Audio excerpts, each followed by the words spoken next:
Hindi pa tapos ang Kuminga saga sa Golden State. Mukhang matatapos na ang Summer League at nakausap na ng kampo ni Kuminga yung mga teams, wala pa rin nagkaka-interes sa kanya. Base kay Brett Siegel, ang isa sa mga option ni Kuminga, pumirma ulit sa Golden State na merong mutual agreement sa dalawa na iti-trade siya bago yung deadline sa next February 2026. Based pa kay Mike Dunleavy, ang GM, gusto talaga nilang i-retain si Kuminga kaso na-timingan na dumating si Jimmy Butler sa lineup na meron naman mga free agent ang available pa at nag-iintay na nga lang baka maunahan pa sila gaya ni Al Horford na magiging manong brigade yung Golden State kung sakali. Handshake deal na di umano sa pagitan ng Golden State at ni Horford. Hanggat walang pirma, pwede pa siyang lumipat nun or maunahan. Ang team na may interest kay Kuminga ay Sacramento na dineclare naman ng Golden State yung offer sa sign and trade. Kung papasok din si Kuminga sa Sacramento, magiging 6-man din siya dahil andun si DeMar at si Zach LaVine. Pwera lang kung ipapalit kay Kuminga sa sign and trade ay si DeRozan dahil papasok din yon sa payroll ng Golden State. Yung Miami Heat na interesado din dati kay Kuminga ang hinahanap na ngayon sentro. Meron na kasi silang Norman Powell sa lineup. Expected din na i-retain ng Miami si Andrew Wiggins na naging laman ng mga trade rumors noong nakaraan.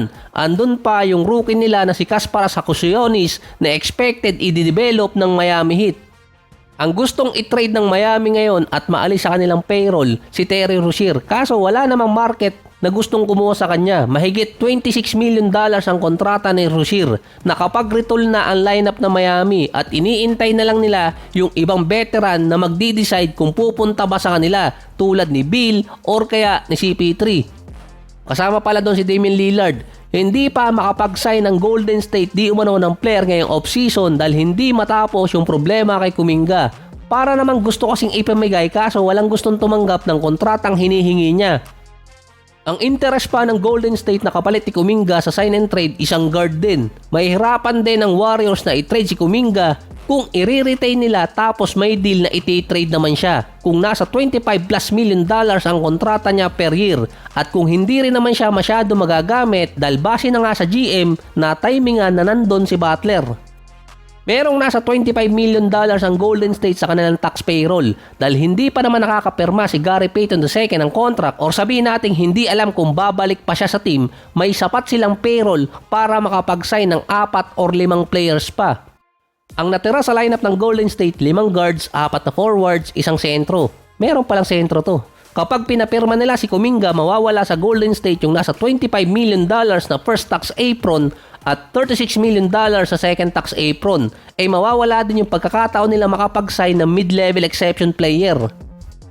Halos nauubusan na ng oras yung Golden State na makapagbuo ng lahinap para kay Butler at dito kay Steph. Parang mali pa yung statement Parang mauunahan pa sila sa mga player na available ngayon para maisama kay Butler at dito kay Steph. Si Russell Westbrook naman mukhang nauubusan na ng team na may interest sa kanya dahil yung Knicks at Sacramento nagbaback up na o back out na pala kay Westbrook. Yung Sacramento gustong kunin si Westbrook kasabay ni Schroeder. Kaso dahil sa money issue or payroll, mahihirapang kunin si Westbrook. Kinailangan pang mag-trade ng Sacramento para lang maisa si Schroeder. Ito yung Dario Saric at Valanciunas trade. Crowded na rin ang Sacramento dahil meron na silang 15 players sa roster. Magbabawas pa yan bago dumating mismo yung regular season or magpapalit sila ng player doon. Ang Knicks naman ang isa sa mga team na may interest kay Westbrook pero dahil nga nakuha nila si Clarkson na bargain contract pa, hindi na nila ipupurso si Westbrook sa free agency. Crowded na rin ang Knicks pagdating sa guards sa lineup nila pero nasa 12 players pa ang Knicks, kailangan pa nila ng 3. Ang Milwaukee Bucks naman nag-iintay ng desisyon ni CP3 or ni Bradley Beal. Nakapag-retool na sila ng lineup. Meron na rin silang 15 players sa roster. Meron silang 8 signee ngayong off-season. Si Westbrook ang isa sa mga option pagdating sa guard position sa Milwaukee Bucks pero depende kung sino ang gustong kunin ng Bucks dahil nga meron silang iniintay at pwede silang magbitaw ng player. Katulad lang din ng Sacramento yung Milwaukee ngayon. Base din sa gusto ni Westbrook na nasa retirement phase na, maglaro siya malapit sa California. Sa 4 na teams doon, ang tanging hindi pa nakaagalaw ay Golden State na meron silang free space para sa isang free agent.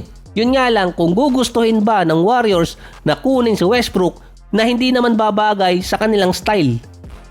Siya yung unang nag-decline ng player option bago yung free agency. Isang problema ngayon ni Westbrook na problema din ng Sacramento na dapat kukuha sa kanya. Crowded na mga guards yung ibang mga teams ngayon. Meron silang 4 to 5 guards sa rotation, either shooting guard or point guard. Sa Nuggets kasi nagawa ni Coach Mike Malone na pagsabayin si Westbrook at si Jamal Murray. Hindi lang alam kung kayang gawin yon sa ibang teams.